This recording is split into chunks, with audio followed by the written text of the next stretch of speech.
What is up? Welcome back to another video episode of the news. It is Monday. It is Monday. It is Monday. Wrong call.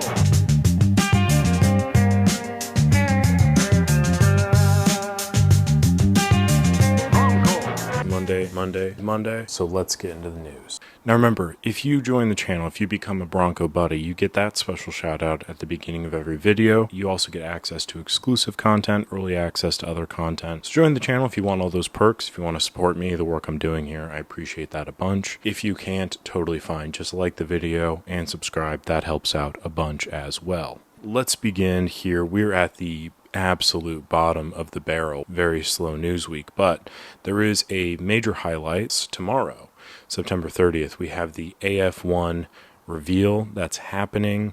I actually just heard from them. I got some stuff from them to talk about. So I'm going to be recording that after this, and that will go out first thing tomorrow morning. We'll have an AF1 reaction review, all kinds of good stuff like that. We have another camera-ish kind of thing. Interesting is a strong word. Unique is also a strong word, but it's something. So the manual Holo is a Digicam thing from a company out in New York. A few different color options: pink, clear, green, which looks like a little mucusy, and a blue.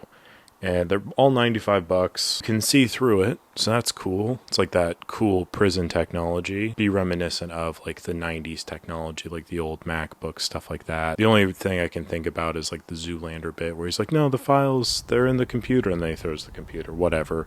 So if you want that, there's an option for you. It's a pretty unique camera system. We also have an update on the Wideluxx X. Wideluxx X. That's the new Wideluxx project from Silver Grain Classics, Jeff Bridges. Not really like a huge update, but they just launched a website for it. Not a whole lot in terms of like new additional information on it, but if you want to check that out, I will link it down below. You can also sign up for updates and stuff like that. They'll email you. But that's cool. News from me.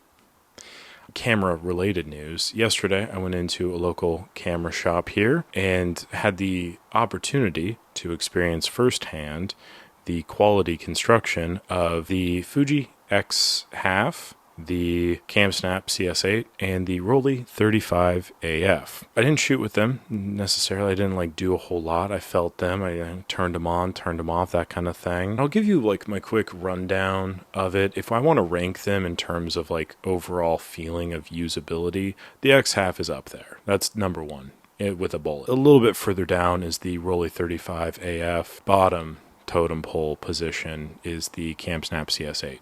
So I want to walk through my facial expressions when I first picked up the Rollei 35 AF. And I want to say, first of all, shout outs to whoever invented the video medium here, because I think otherwise it'd be really hard to portray this exact face. I don't know if I could really do a good job describing it. Okay, so I'm going to try really hard to recreate it. I'm walking in, I pick it up.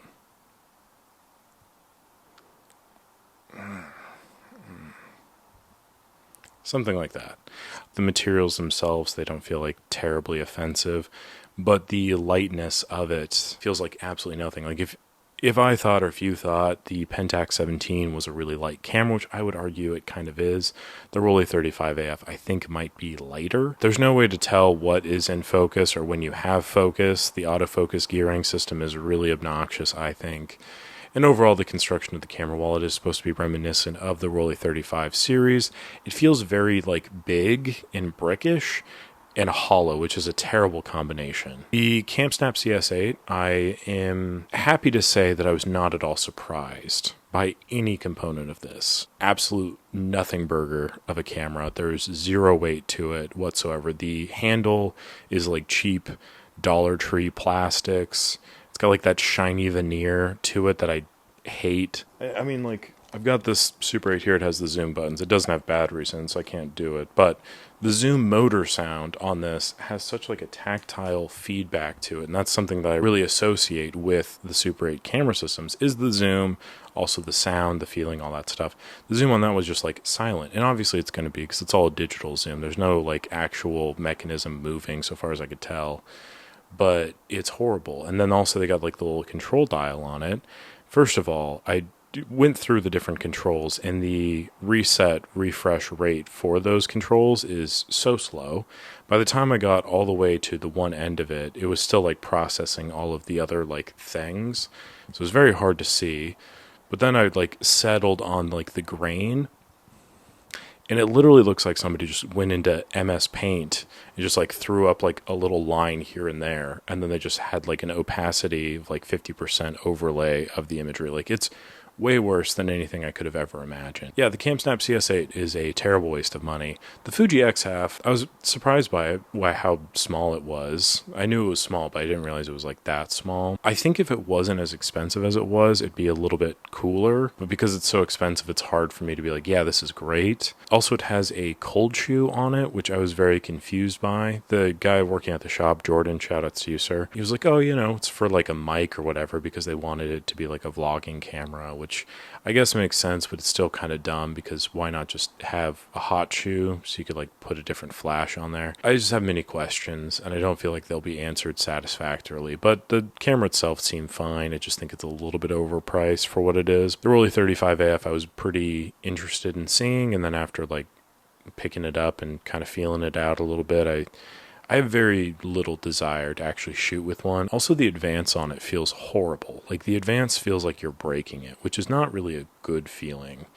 That's one thing I'll say about the Pentax 17. Like, I'm not the biggest fan of a lot of that camera. I feel like I've really grown to appreciate it for what it is, and even the advance lever has like a nice little feeling to it. And I just feel like I'd have a really hard time scraping together some positive comments about the Rollei 35 AF, because it feels very, very cheap, and it's not. So that's it for the camera stuff, but don't worry, there's more. We have some kind of new video from Fuji going over their Eterna camera system, and I want to point this out because I feel like it's a really good video, kind of discussing like the camera's features. It's like a good hype piece. Camera's going to be something that probably a lot of us watching this and me making it will not be able to afford anytime in the near future, unless I decide to sell a kidney, which, you know, as every day goes on, we get a little bit closer. They also dropped a video with Alec Soth, which always good to see him out and about talking about things. He's shooting with a Fuji, talking about the experience of photography in general. It's a pretty good little piece if you're interested in checking in on that. We have an update from Kodak, new partnership, making electrodes with a company. So this is just kind of a hope to use some of Kodak's manufacturing capabilities, whatever, to produce electrodes. I believe this is happening in Rochester, so they'll be creating new jobs there, which is good. And again, kind of going back to them pursuing other ways in which they can produce funds that isn't just solely film production and stuff like that. So that's good to see. Next time the quarter results come out and everybody makes a video about like how poorly Kodak is doing, they won't talk about stuff like this. I don't even know why I'm talking about stuff like this, but it's not sexy news, but it's good news all the same. We have an update from Light Lens Lab, which is a little bit more provocative to some degree. They're talking about their film developing process. Again, just really, really getting into the weeds about all of the stuff, specifically their facilities that they're utilizing and the peel apart film projects. They want to do everything in-house, kind of going over all of the renders and all of the devices that they've kind of constructed to make this happen. And as always, I just love these little updates, the little peek behind the curtains as to how things are going. So if you want to check that out, linked down below as well. Now for this week's rant piece, which is not a segment I want to revisit all that often, to be honest. It's not something I want to be known for. I don't want to be the guy that's always on the internet rambling and ranting about different things. But this hit very close to home. Two topics that I care about deeply. I don't talk about the MMA fight stuff too much because, like, who cares about that? The reason that this is like intersecting in such a unique way is that there was a video that Kodak put out. I gotta say, before I begin the ranting, rambling stuff, I love these things. Notably, there was a video they put out with Ryan Coogler talking about the different types of like 70mm IMAX stuff, the projections, all that stuff. Paul Thomas Anderson also releasing One Battle After Another. All that was shot on VistaVision for God knows how much money. Super nerdy filmmakers in their element, talking about stuff that they're very passionate about, talking about about these mediums that they want to try to revive, resurrect. And I think it's really cool and smart of Kodak to give them a platform in which to do that by producing these videos in which they can talk about the stuff. This is bringing the Smashing Machine to life with Benny Safdie and Dwayne Johnson, aka The Rock. The thing I like about the other pieces is that Ryan Coogler's like talking through the different process, the different formats. It feels very instructional. It feels very educational. I don't need to see elder statesman Dwayne Johnson here with his fake glasses talking about artisanal stuff. It feels very performative and very fake in the way that everything Dwayne The Rock Johnson does, which we will come back to that, don't you worry. The Smashing Machine is a movie that's coming out, as you may know. It's centered around Mark Kerr, who was at a time a very prominent MMA fighter. He wasn't ever really that good, and I'm not trying to be like an asshole, and I'm not trying to like be revisionist history. I think at the time he was very prominent and he looked like $1 million. I mean, if you see in a picture of this guy, he just looks juiced up to the gills. He is sauced up, but he existed in a time when the MMA game was very underdeveloped, where it didn't really matter if you had like a whole rounded skill set. As long as you had a good double leg takedown and knew how to like headbutt somebody, you were set. And Mark Kerr, bless his heart, was phenomenal at both of those things. But he was also still fighting in the UFC at the time where he was allowed to wear shoes. The reason why I think, in my pessimistic brain, this whole thing is being created is because there's a cult favorite documentary that was released in 2002 by HBO called The Smashing Machine. And based off of what I've seen from the film and based off what they've talked about in this piece, is that they were trying to really mimic the feels of this kind of like documentary style filmmaking, hiding the camera so you don't see it. So I feel like that immediately is kind of scuzzy right there, because we're not actually making a new thing, we're just kind of recreating a thing that was already made. And then pair that with the inclusion of Dwayne The Rock Johnson. Now, a lot of people don't remember this, but I've got a fucking iron trap memory. In UFC 244, they did a press conference. This was, of course, Jorge Masvidal fighting Nate Diaz for the inaugural BMF belt. It was a really, really dumb fight. So this whole thing was going down, and Dwayne The Rock Johnson had somehow agreed to put the belt on the winner of the BMF. I don't know why that happened, but it was like, oh, Dwayne he's a BMF. This also led to Dwayne The Rock Johnson producing the fucking worst shoes of all time for the athletes, getting like a multi-million-dollar partnership with the UFC, and giving, again, zero money to the athletes. So, really cool guy, Dwayne The Rock Johnson. Love him to death. But he went on stage and was like, all right, guys, I want to announce that I'll be playing Mark Kerr. The entire crowd was silent. Now, bear in mind, the lifespan of an MMA fan is like 5 years, so Mark Kerr's last fight in MMA was 2009, a depressing debacle. He didn't look anything like himself. And if we go back to the last time he fought in the UFC, well, that legitimately happened 3 days before I was born. So, it's been a while. Wow, Jesus.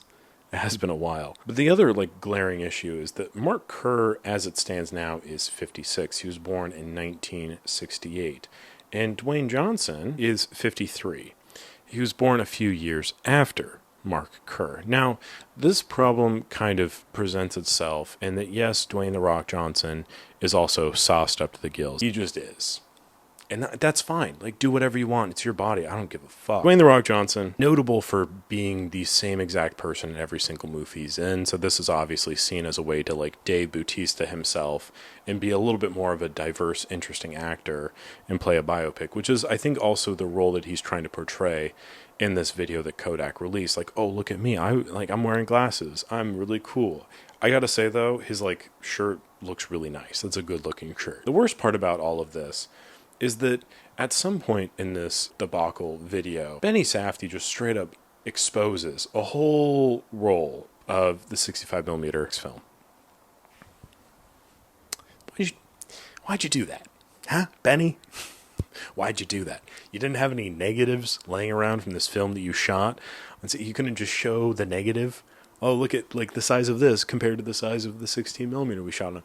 Why could we not do that? Why could we not do that? Why could we not do that? I know the saying, if you love something, let it go. But that isn't, if you love something, just destroy it in front of everyone. In front of Dwayne The Rock Johnson. Like, that's just, come on. Like, what are we doing here? I just felt like very offended by this. Not only offended by the whole charade of Dwayne "The Rock" Johnson being this like well-storied actor and stuff. He's been in the Fast and Furious movies, guys. What are we doing here? This is not the second coming of fucking John Cassavetes. This is Dwayne "The Rock" Johnson, okay? And he's playing a glorified meathead Mark Kerr, which again, I like Mark Kerr. He seems like a nice enough guy. He obviously had a lot of issues and stuff, but he seems like he's pulled himself out of it, which is fantastic. I love to see that. MMA is a terrible sport, and it is a complete meat grinder for people. You get into MMA, and unless you're like Conor McGregor, which even then, a little questionable about how that whole thing ended up, but he's financially secured, which is great.